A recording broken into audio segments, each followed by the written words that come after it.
Aha! Bad Company 2. You did not expect this video.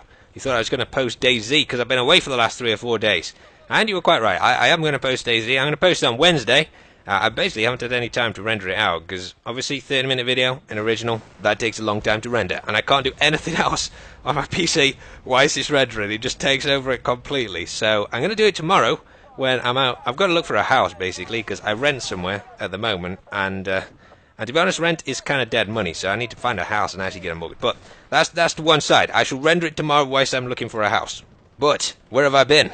Well, I finally got chosen in the St Andrews golf ballot thing to play on the old course that they have. After about a year, it seems, of applying, I finally got in. So I went to play some golf there, in the home of golf. Now, probably most of you don't like golf, so won't appreciate the significance of this. But it was a good time. Apart from one day, Alex went with me, and to be honest, I had to go shopping with her as a sort of compensation for being there on one day, which wasn't too much fun.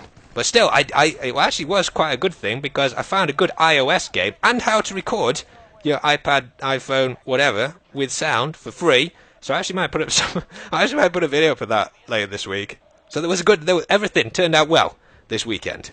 Pavlov's house, though, the title of this video. Arguably, Pavlov probably needed to move more than I actually need to move. Because this is in fact a World War II story about the defence of a house in Stalingrad. Now you might have heard of it before. If you remember back in COD 2, there was in fact a guy in that called Sergeant Pavlov who was named after Yakov Pavlov, who was the guy who led the defence of this house. If you wonder what this house actually looked like, this is the picture of it. So, things went down that day.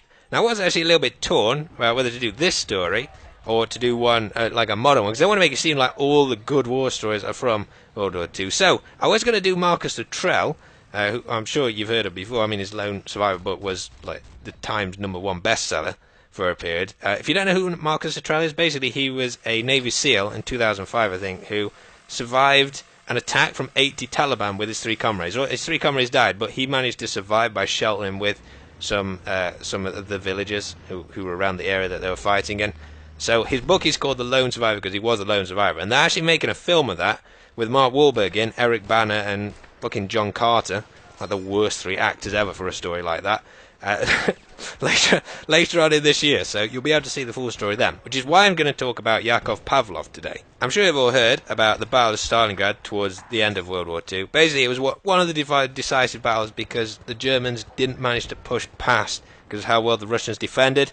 And because it got into winter, basically it crumbled the German forces because they were so spread out and they couldn't push any further into Russia because of how well the Russians were defending. Now this house was probably one of the most tactically significant parts of the front line of Stalingrad. It was originally held by the Germans who'd managed to push into it because there was a line of sight a kilometre in either direction. So basically whoever held that held a huge part of the Stalingrad front line because they could lock it down from that house. Now Pavlov, who at that time was an NCO because everybody above him at that point had died. You gotta bear in mind, at that time, the Soviet Army's slogan was "Die for Russia," so as you can understand, morale was not too great in the Russian forces. So when Pavlov attacked this house with about 30 other Russian troops, and only 4 of them survived, managed to take it from the Germans, this was a big success for him. Now this was a case of the Nazis not knowing who they were fucking with, because Pavlov managed to hold this house with 4 guys until reinforcements arrived, and we're talking about like hours and hours before reinforcements actually managed to push up, with just 1 guy